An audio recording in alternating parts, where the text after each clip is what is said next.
Hello everyone, कैसे हैं आप सब? एकदम बढ़िया। तो देखिए, आज हम लोग स्टडी करेंगे इलेक्ट्रिक पोटेंशियल एनर्जी।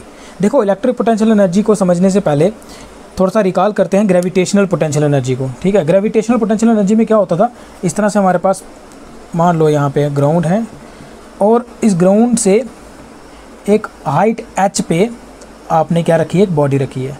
अब इस बॉडी में क्या होगी, कुछ पोटेंशियल एनर्जी स्टोर हो चुकी होगी। अच्छा, ये पोटेंशियल एनर्जी इस बॉडी में आई कैसे? प्रोसेस क्या होता है, कैसे आई? जब इस बॉडी को यहाँ से उठाया जाएगा और इस पोजीशन पे रखा जाएगा, एट द हाइट h पे जब रखा जाएगा तो कुछ वर्क डन करना पड़ेगा। यही work done as a potential energy बन के इस बॉडी में स्टोर हो जाता है। तो यानी कि पोटेंशियल एनर्जी निकालने के लिए क्या करना पड़ता है हम लोगों को, यहाँ एक सिस्टम में, एक बॉडी में ग्रेविटेशनल पोटेंशियल एनर्जी कैसे अचीव होती है, उसके लिए कुछ वर्क डन करना पड़ता है। वही work as a potential energy बनकर स्टोर हो जाता है। ठीक है, बिल्कुल इसी कॉन्सेप्ट के ऊपर बेस है इलेक्ट्रिक पोटेंशियल एनर्जी। ठीक है, ये अच्छे से समझ आ गया ना आप लोगों को कि ग्राउंड से आप लोगों ने क्या किया, उस बॉडी को ग्राउंड से उठाया और एक हाइट h तक आप लेके चले गए, और जब इसको हाइट h तक आप लेके चले गए तो कुछ वर्क डन करना पड़ा। वही work done as a potential energy बनकर इस बॉडी में स्टोर हो जाता है। ग्रेविटेशनल पोटेंशियल एनर्जी बनकर इस बॉडी में स्टोर हो जाता है। ठीक है, ये तो समझ आ गया ना अच्छे से। अब देखो, इलेक्ट्रिक पोटेंशियल एनर्जी का कॉन्सेप्ट भी कुछ ऐसा ही है। इसमें क्या होता है, सपोज कर लो इस तरह से तुम्हारे पास क्या है, एक सिस्टम ऑफ चार्ज है। मान लो सिस्टम ऑफ चार्ज में हमारे पास एक Q1 चार्ज पड़ा हुआ है, एक Q2 चार्ज पड़ा हुआ है और एक Q3 चार्ज पड़ा हुआ है। ठीक है, और ये चार्ज जो है वो कहाँ पे है, मान लो ये पोजीशन A पे है, ये पोजीशन B पे और ये पोजीशन C पे है। अब देखो, ध्यान से देखना इसको। अब इस सिस्टम के पास क्या है, इस सिस्टम के पास हमारे पास क्या है, इलेक्ट्रिक पोटेंशियल एनर्जी है इस सिस्टम में। वो इलेक्ट्रिक पोटेंशियल एनर्जी अगर हम लोगों को फाइंड करनी है तो उसका एक प्रोसेस है। उस प्रोसेस के आप स्टेप समझ लीजिए। सबसे पहले क्या करना है आपको, जितना भी चार्ज होगा इस सिस्टम में, जितना भी चार्ज होगा Q1 Q2 Q3, जो भी इनकी चार्ज की जो कन्फिग्रेशन होगी सिस्टम की, उसमें क्या करना है, आपने वो चार्ज उठाना है और कहाँ पे ले जाना है। मान लो ये इन्फिनिटी है, इसको आपने इन्फिनिटी पे रख दिया। चार्ज Q1 को उठाया, इन्फिनिटी पे ले लिया। चार्ज Q2 को उठाया और यहाँ से इसकी रिस्पेक्टिव पोजीशन से और Q2 पे रख दिया। चार्ज Q3 को उठाया और कहाँ रख दिया, इसको इन्फिनिटी पे रख दिया। अब आपने क्या करना है, इन्फिनिटी से इस चार्ज को उठाना है और आपने इसकी रिस्पेक्टिव लोकेशन पे रखना है। ठीक है, सपोज कर लो कि सारा का सारा जो चार्ज यहाँ पे था Q1 Q2 Q3, ये कहाँ पे है, इन्फिनिटी पे है। अब आपने इन्फिनिटी से एक चार्ज Q1 लाया और उसकी रिस्पेक्टिव पोजीशन पे रख दिया। तो इन्फिनिटी से चार्ज उठा रहे हो, ठीक है, और फिर एक उसकी रिस्पेक्टिव पोजीशन पे रख रहे हो, तो कुछ वर्क डन करना पड़ रहा होगा। मान लो वो वर्क डन W1 है। ठीक है, अब आपने क्या किया, चार्ज Q2 को यहाँ से उठाया और इसकी अपनी एक रिस्पेक्टिव लोकेशन पे इसको रख दिया। तो इन्फिनिटी से चार्ज को उठाना और इसकी रिस्पेक्टिव लोकेशन पे रखना, तो कुछ वर्क डन करना पड़ा होगा। मान लो वो वर्क डन W2 है। इसी तरह से आपने Q3 चार्ज को भी उठाया और इसको अपनी इस रिस्पेक्टिव लोकेशन पे रख दिया। ये प्रोसेस करने के लिए भी कुछ वर्क डन करना पड़ा होगा। मान लो ये वर्क डन कितना आ गया, W3 आ गया। अब आपके पास जो ओरिजिनल जो कन्फिग्रेशन थी, जो रिस्पेक्टिव कन्फिग्रेशन थी इस सिस्टम की, वो हमारे पास आ गई। तो कितना वर्क डन करना पड़ा होगा ये कन्फिग्रेशन सेटअप करने के लिए? टोटल वर्क डन कितना करना पड़ा, W1 plus W2 plus W3। ये वर्क डन करना पड़ा इन चार्जेस को अपने अपनी रिस्पेक्टिव लोकेशंस पे रखने के लिए। यही वर्क डन, ठीक है, यही वर्क डन, यही total work done as a potential energy बन के, यही total work done as a potential energy बन के इस सिस्टम में स्टोर हो जाता है। ठीक है, यही total work done as a potential energy बन के इस पूरे के पूरे सिस्टम में स्टोर हो जाता है। ठीक है, कॉन्सेप्ट समझ आ गया अच्छे से? ठीक है, चलो डेफिनेशन लिख लो इसकी। ठीक है, डेफिनेशन लिख लो इसकी। डेफिनेशन क्या होगी इसकी, देखो, तो इलेक्ट्रिक पोटेंशियल एनर्जी क्या होती है, electric potential of a system of point charge is defined as a total work done. Total कितना वर्क डन लगा इन ब्रिंगिंग देम, उन पूरे के पूरे चार्जेस को इन्फिनिटी से अपने अपने रिस्पेक्टिव लोकेशंस तक रखने के लिए। इन्फिनिटी से कोई एक सिस्टम है, वो सिस्टम अलग अलग तरह से चार्ज से कंप्राइज होकर बना होगा। वो सारे के सारे चार्जेस सपोज कर लो कि वो इन्फिनिटी में हैं, और उन चार्जेस को इन्फिनिटी से उठाकर उनके रिस्पेक्टिव लोकेशंस तक रखने में जो टोटल वर्क डन लगा होगा, वही total work done electric potential energy बन के उस पूरे के पूरे सिस्टम में स्टोर हो जाता है। क्लियर, समझ आ गया अच्छे से? ठीक है, तो अब हम क्या करेंगे, इलेक्ट्रिक पोटेंशियल एनर्जी निकालेंगे एक ऐसे सिस्टम की ठीक है, इलेक्ट्रिक पोटेंशियल एनर्जी निकालेंगे ऑफ अ सिस्टम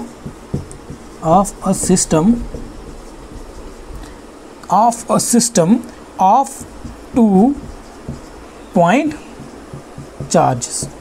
हम क्या करने वाले हैं, ठीक है, इलेक्ट्रिक पोटेंशियल एनर्जी निकालने वाले हैं एक ऐसे सिस्टम की जो कि सिर्फ 2 पॉइंट चार्ज से मिलकर बना होगा। ठीक है, बड़ी सिंपल सी डेरिवेशन है, बहुत इजी है।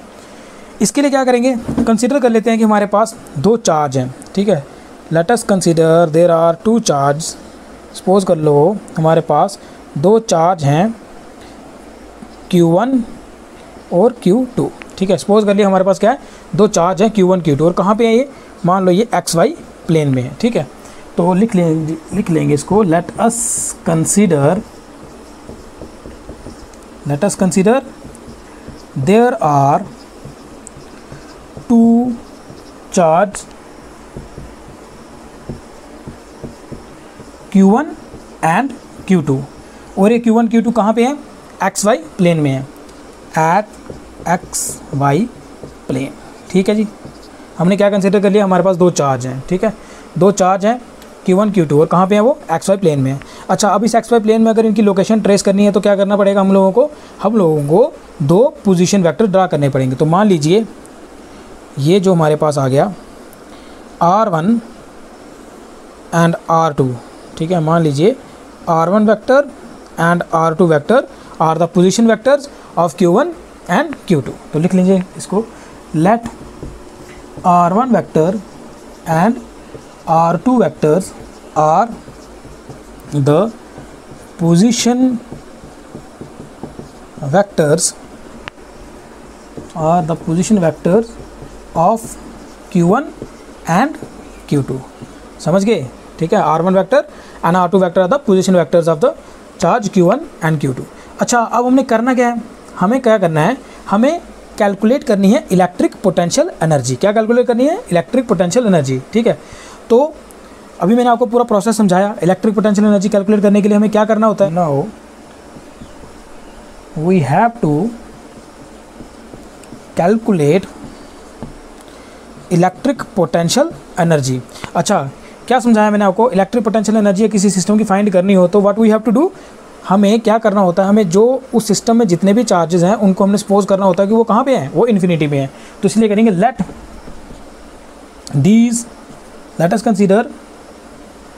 अस consider both the charge are present at infinity. तो हम लोग कंसीडर करेंगे कि हमारे पास जो दोनों के दोनों चार्ज हैं वो कहाँ पे हैं, इन्फिनिटी में है। ठीक है, कहाँ पे है, इन्फिनिटी पे है। तो क्या कंसीडर किया, अभी तक हमने क्या किया, इसको डेरिवेशन में हम लोगों ने कंसीडर कर लिया हमारे पास 2 चार्ज है Q1 Q2। ठीक है, और कहाँ पे है वो, XY प्लेन में है। फिर हमने बता दिया कि R1 vector and R2 vector are the 2 position vectors of charge Q1 and Q2। ठीक है, फिर हमने ये कहना है कि हम लोगों को करना क्या है, हम लोगों को इलेक्ट्रिक पोटेंशियल एनर्जी फाइंड करनी है अगर, तो हमें ये सपोज करना होगा कि ये दोनों चार्ज जो है वो कहाँ पे है, इन्फिनिटी पे है। कहाँ पे है, इन्फिनिटी पे है। ठीक है, यहाँ तक लिख लिया, मिटा दूँ, ओके। अब ये दोनों के दोनों चार्ज जो है हमने कहाँ पहुँचा दिए, ये दोनों के दोनों चार्जेस हम लोगों ने पहुँचा दिए इन्फिनिटी पे। ठीक है, इन्फिनिटी पे। तो मान लो कि दोनों चार्जेस कहाँ पहुँच गए हमारे पास, इन्फिनिटी पे। ठीक है, मान लो ये पहुँच गए हमारे पास Q1 और Q2 इन्फिनिटी पे हैं। अब एक काम करते हैं, एक एक करके इन चार्जेस को अपनी रिस्पेक्टिव लोकेशन पे लाते हैं। ठीक है, तो first of all bring Q1 charge from infinity to A। चलो इसकी पोजीशन हम लोग A रख देते हैं, इसकी पोजीशन B रख देते हैं। ठीक है, तो सबसे पहले हम लोग क्या करेंगे, हम लोग सपोज करेंगे कि ये जो चार्ज Q1 और Q2 दोनों के दोनों इन्फिनिटी पे है। अब हम सपोज कर रहे हैं कि चलो चार्ज जो Q1 है, सबसे पहले हम इसको लाते हैं इन्फिनिटी से और कहाँ रखते हैं, इसकी रिस्पेक्टिव लोकेशन यानी कि A पे रखते हैं। तो मैंने क्या किया, Q1 चार्ज को उठाया यहाँ से और इसको कहाँ रख दिया, इसकी रिस्पेक्टिव लोकेशन यानी कि मैंने इसको रख दिया A पे। ठीक है, कहाँ रख दिया, इसको A पे रख दिया। ठीक है जी, अब कितना वर्क डन करना पड़ा होगा मुझे ये काम करने के लिए। ठीक है, now the work done in bringing Q1 charge from infinity to A. बताओ कितना वर्क डन करना पड़ा होगा इन्फिनिटी से चार्ज को उठाकर ए पे रखने के लिए। देखिए इसको समझने के लिए आप लोग यहाँ पे देखिए इसको कि वर्क डन कितना लगेगा। यहाँ पे देखो उसको समझने के लिए सपोज करो यहाँ पे हमारे पास क्या है, एक चार्ज Q है। अगर चार्ज Q है तो यहाँ पर क्या होनी है, उसकी अपनी इलेक्ट्रिक फील्ड होनी है यहाँ पे, ठीक है। मान लो यहाँ पे उसकी अपनी इलेक्ट्रिक फील्ड है, ठीक। अब अगर यहाँ पे इसकी इलेक्ट्रिक फील्ड है तो सपोज करो इस पॉइंट पे यहाँ पे कोई इलेक्ट्रिक फील्ड इंटेंसिटी कोई वैल्यू है।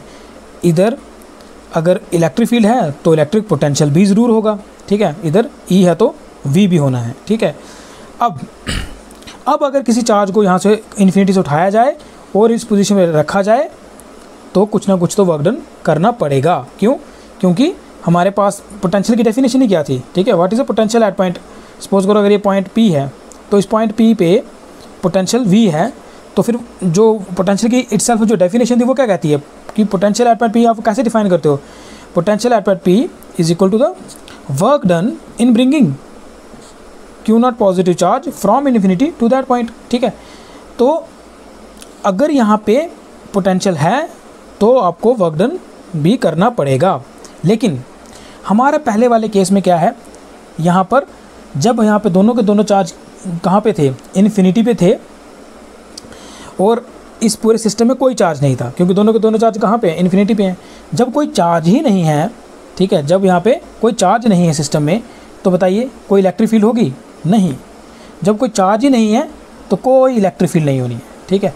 जब कोई इलेक्ट्रिक फील्ड नहीं होनी है, इलेक्ट्रिक फील्ड नहीं होगी, पोटेंशियल नहीं होगा। जब कोई चार्ज प्रेजेंट नहीं है यहाँ पे, ठीक है, जब मान लो यहाँ पे कोई अभी दोनों के दोनों चार्ज कहाँ रखे थे, इन्फिनिटी में रखे थे, ठीक है। तो अब मान लो ना ये XY प्लेन है, ठीक है, तो ये वही XY प्लेन मैंने यहाँ पर ड्रा कर दिया। जब यहाँ पे कोई चार्ज ही प्रेजेंट नहीं है तो ना यहाँ पे E होना है ना यहाँ पे V होना है। जब ना E है ना V है, जब पोटेंशियल ही नहीं है तो फिर वर्क डन की वैल्यू क्या आएगी? ज़ीरो। वर्क डन की वैल्यू क्या आएगी? ज़ीरो। इसका मतलब ये हुआ कि जब आप चार्ज Q1 को इन्फिनिटी से लाएंगे इस XY प्लेन में तो हमें कोई वर्क डन नहीं करना होगा, यानी कि वर्क डन की वैल्यू क्या नहीं है? ज़ीरो, ठीक है। यानी कि इस बार वर्क डन की वैल्यू क्या नहीं है? W1 should be zero. समझ आ गया अच्छे से? क्लियर? ठीक है ना, कि दोनों के दोनों चार्ज आपने कहाँ रखे थे? इन्फिनिटी पे रखे थे। और जब उन इन्फिनिटी पे रखे हुए चार्जों को में से एक चार्ज आपने उठाया और इस XY प्लेन में आप लाने लगे, तो क्योंकि XY प्लेन में फ़िलहाल तो कोई चार्ज नहीं है, जब कोई चार्ज नहीं है तो कोई इलेक्ट्रिक फील्ड नहीं है, जब इलेक्ट्रिक फील्ड नहीं है तो इलेक्ट्रिक पोटेंशियल नहीं है। और इसीलिए यहाँ पे पहले चार्ज को जब आप XY प्लेन में लाएंगे तो कोई वर्क डन करने की ज़रूरत नहीं होगी, यानी कि W1 की वैल्यू क्या रहनी है? W1 की वैल्यू ज़ीरो रहनी है। क्लियर यहाँ तक? ठीक है। अच्छा, अब एक काम करते हैं, अब हम दूसरा चार्ज लेके आएंगे, ठीक है। पहला चार्ज ले आए, समझ आ गया अच्छे से? क्लियर? मिटा दूँ उसको? ठीक है। अब एक काम करते हैं, अब दूसरा चार्ज लेके आते हैं इन्फिनिटी से। कहाँ पे रखेंगे उसको रखेंगे उसकी रिस्पेक्टिव पोजीशन B पे, ठीक है। Now bring charge Q2 from infinity to position B।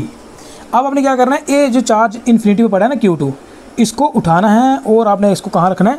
इसको पोजीशन B पे रखना है। तो आपने क्या किया, चार्ज Q2 को यहाँ से उठाया और आपने पोजीशन B पे रख दिया, ठीक है जी। पोजीशन B पे आपने इसको रख दिया। तो अब कुछ वर्क करना पड़ेगा, ठीक है। देखते हैं ज़रा क्या वर्क डन करना पड़ेगा। Now work done in bringing charge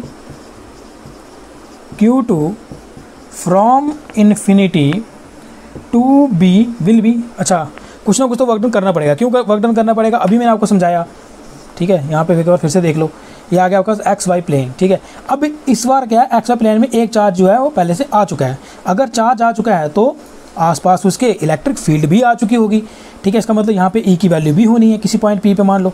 तो अगर E है किसी पॉइंट P पे तो V भी यहाँ पे क्या होगा, पोटेंशियल भी होगा इस पॉइंट पे। और अगर पोटेंशियल है तो जब आप कोई दूसरा चार्ज इन्फिनिटी से उठा के इसी फील्ड में कहीं रखना चाहते हो तो क्या करना पड़ेगा, कुछ ना कुछ तो वर्क डन करना पड़ेगा, ठीक है, कुछ ना कुछ तो वर्क डन करना पड़ेगा। और वो वर्क डन जो होता है वो हमारे पास किसके बराबर आता है, वो आ जाएगा हमारे पास V इंटू क्यू, ठीक है ना, क्योंकि पोटेंशियल की डेफिनेशन थी ना V is equal to W upon Q. तो वर्क डन कितना करना पड़ेगा, potential at that point into charge, जिस चार्ज को आप ला रहे हो, ठीक है, potential at that point into charge जिसको आप इन्फिनिटी से उठा के यहाँ पे रख रहे हो, ठीक है। ये भी काम आने वाली चीज़ है, याद रखना कि वर्क डन की वैल्यू किसके बराबर आती है, V इंटू क्यू। क्लियर, ठीक है, समझ आ गया कि पोटेंशियल अभी इस बार वर्क डन की वैल्यू क्यों आ रही है, ठीक है। तो देखो, तो फिर जो वर्क डन होगा वो किसके बराबर आएगा, मान लो वो W2 है तो वो किसके बराबर आएगा, पोटेंशियल एट B, ठीक है, potential at B due to charge, बताओ Q1, ठीक है, potential at B due to charge Q1। इस B पे पोटेंशियल आएगा किसकी वजह से आ रहा होगा, वो चार्ज Q1 की वजह से आ रहा होगा, इनटू चार्ज Q2, ठीक है ना, V इंटू क्यू ना, V यहाँ आएगा इस चार्ज की वजह से, और Q जिस चार्ज को आप ला रहे हो, कौन से चार्ज को ला रहे हो आप, Q2 चार्ज को ला रहे हो, इसे मल्टीप्लाई क्या करना है, Q2 के साथ करना है। तो देखो W2 की वैल्यू क्या आएगी हमारे पास, potential at B due to charge Q1। तो B पे जो पोटेंशियल होगा मान लो वो क्या है, V है, ठीक है, इनटू चार्ज Q2।